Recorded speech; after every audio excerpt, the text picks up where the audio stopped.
శంఖవరం అనే ఊర్లో రమ్య, సౌమ్య అని ఇద్దరు అమ్మాయిలు ఉండేవారు. సౌమ్య పేరుకు తగ్గట్టే సౌమ్యంగా ఉండేది. రమ్య మాత్రం ప్రతి విషయంలో సౌమ్యతో పోటీ పడుతూ ఉండేది. అందంలో, చదువులో, వాడే వస్తువుల్లో అన్నిట్లో సౌమ్య కంటే తనే ముందుండాలని కోరుకునేది రమ్య. కానీ సౌమ్య మాత్రం రమ్యను మంచి స్నేహితురాలుగా చూసేది. వాళ్ళిద్దరూ పెరిగి పెద్దయి చదువులు పూర్తి చేసుకున్నాక సౌమ్య వాళ్ళ నాన్న సోమనాథ్ సౌమ్య దగ్గర పెళ్లి ప్రస్తావన తీసుకువస్తాడు. అప్పటికే సౌమ్య ఈశ్వర్ అనే అబ్బాయిని ఇష్టపడుతూ ఉంటుంది. ఈశ్వర్ ఒక మెకానిక్. సిటీలో చిన్న మెకానిక్ షాప్ పెట్టి పని చేసుకుంటూ ఉండేవాడు. అందుకే సోమనాథ్ మొదట సౌమ్య ఇష్టాన్ని కాదంటాడు. కానీ సౌమ్య సోమనాథ్కి ఈశ్వర్ వ్యక్తిత్వం గురించి అర్థమయ్యేలా చెప్తుంది. మొత్తానికి ఎలాగోలా తండ్రిని ఒప్పించి తనకు నచ్చిన ఈశ్వర్ని పెళ్లి చేసుకుంటుంది సౌమ్య.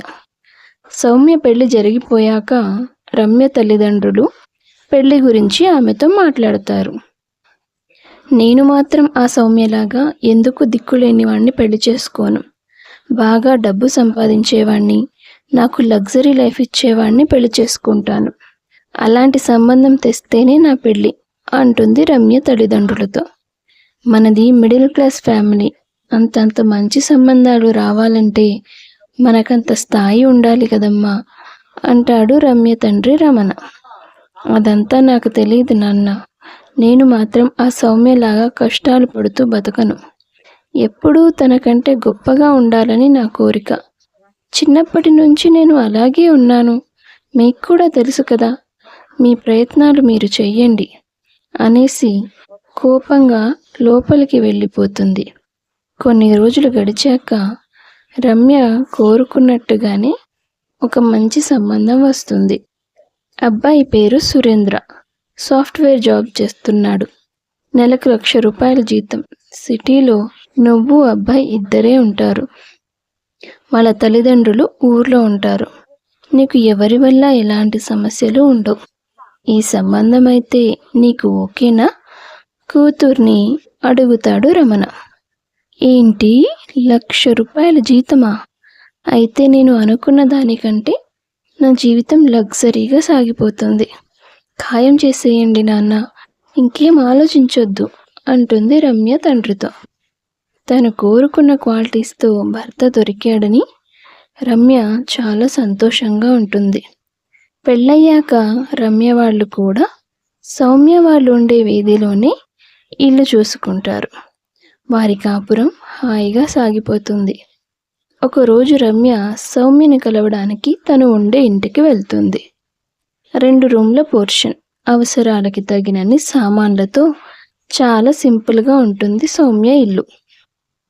అది చూసిన రమ్య, మేము అద్దెకి తీసుకున్న ఇంట్లో 2 బెడ్రూమ్లు, హాలు, వంటగది, ఫర్నిచర్తో సహా చాలా అందంగా ఉంటుంది.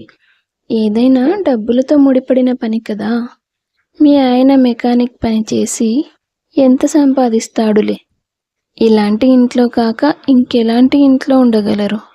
అందుకే నాలాగా ఆగి ఆలోచించి పెళ్లి చేసుకొని ఉంటే నువ్వు కూడా నాలాగే దర్జాగా బతికేదానివే. ప్రేమ పేరుతో పోయి ఒక మెకానిక్ని పెళ్లి చేసుకున్నావు. అంతేలే, అదృష్టం అనేది నుదుటి మీద రాసి పెట్టి ఉండాలి అంటూ సౌమ్యతో వెటకారంగా మాట్లాడుతుంది. సౌమ్యకి చాలా కోపం వస్తుంది. కానీ తమాయించుకొని, నువ్వైతే సంతోషంగా ఉన్నావు కదా రమ్య, నీకు నచ్చిన జీవితం నీకు దొరకడం నాకు కూడా సంతోషంగా ఉంది అని కాసేపు మాట్లాడి తనకు ఉన్నంతలో రమ్యకు మర్యాదలు చేస్తుంది. కొన్ని రోజులు గడిచిపోతాయి. ఒకరోజు సురేంద్ర, ఇవాల్టి నుండి నెలకి 10 రోజులు నాకు నైట్ షిఫ్ట్లు ఉంటాయి. ఇంట్లో నువ్వు ఒక్కదానివే ఉండాల్సి వస్తుంది. జాగ్రత్తగా ఉండు అంటాడు రమ్యతో.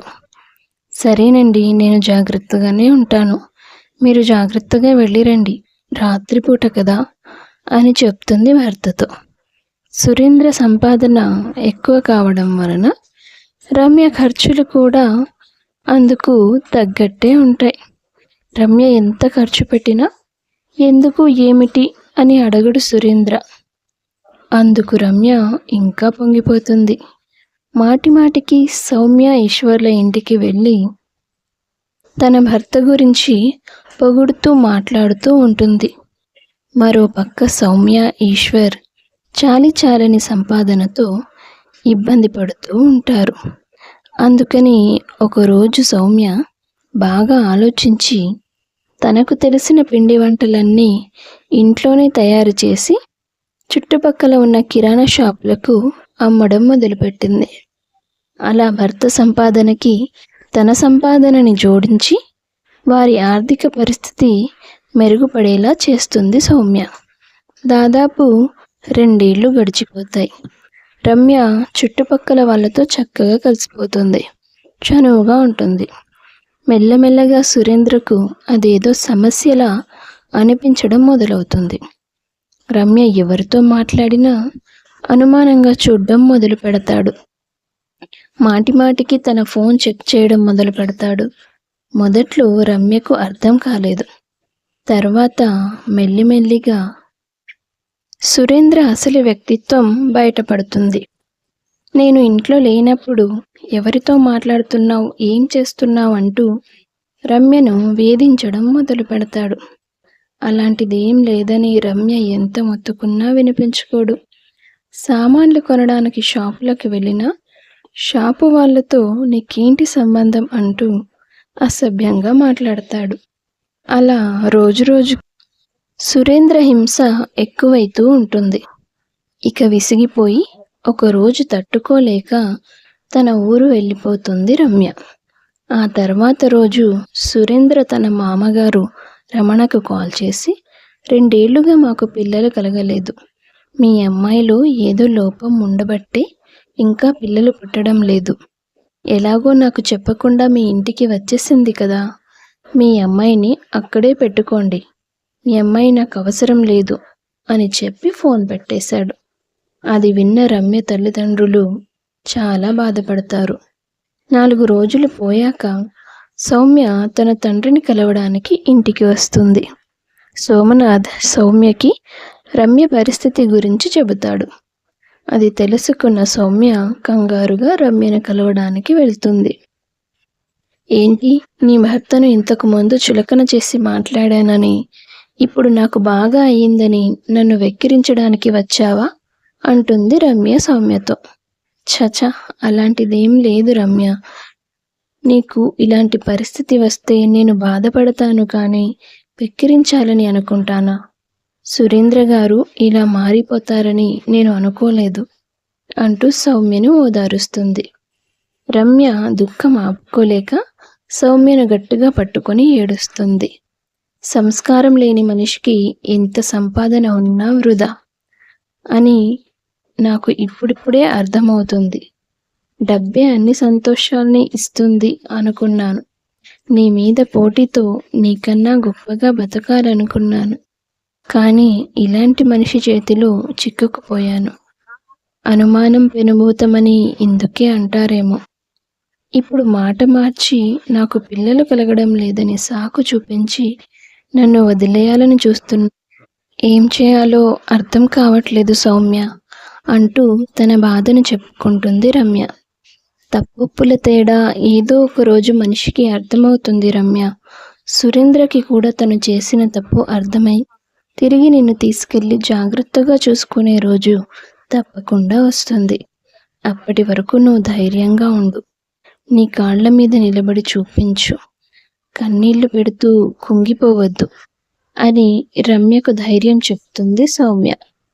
ఎక్కువ జీతం తెచ్చేవాడిని కాదు, జీవితాంతం ప్రేమనిచ్చేవాడిని కోరుకోవాలి అనడానికి ఈ కథ ఒక ఉదాహరణ.